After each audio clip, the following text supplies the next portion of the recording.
যদি তোর ডাক শুনে কেউ না আসে তবে একলা চলো রে, একলাই চলতে হবে। আসসালামু আলাইকুম। Hope that all if your fine many grace of Allah, this is Sardar Mohammad Zakir at study partner.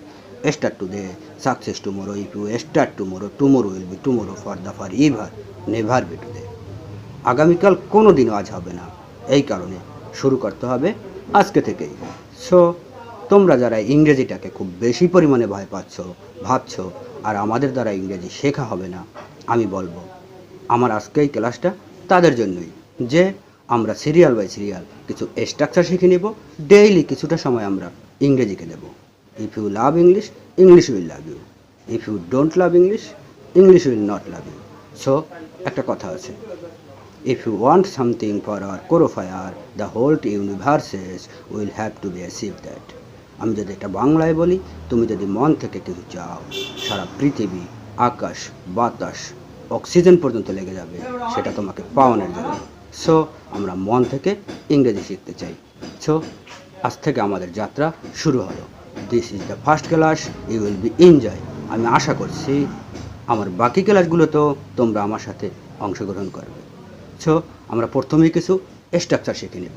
Structure কেন? সাপোজ তুমি একটা বিল্ডিং করতে যাচ্ছ, ইঞ্জিনিয়ার কি করব, এইখানে একটা পিলার, এইখানে একটা পিলার দিয়ে ইট দিয়ে দিয়ে দিয়ে দিয়ে পুরো বিল্ডিংটা হয়ে যাবে, রাইট? এই কারণেই আমাদের স্ট্রাকচার শিখে নিতে হবে। সো আমাদের প্রথম স্ট্রাকচার হচ্ছে সাবজেক্ট প্লাস ক্যান প্লাস ভার্বের প্রেজেন্ট ফর্ম, পারা অর্থে। কী অর্থে? কোনো কিছু করতে পারা অর্থে।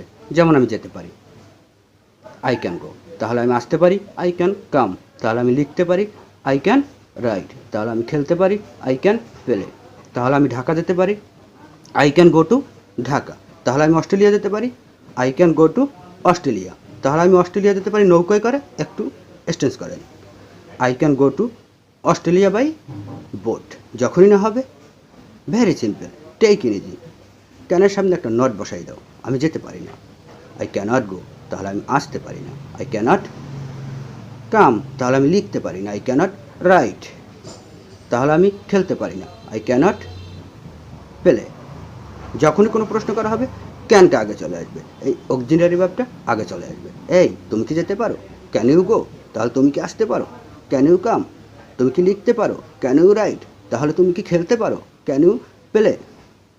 Can you go to cinema, yes I can go to cinema, আর না হলে no sir, I cannot go to cinema.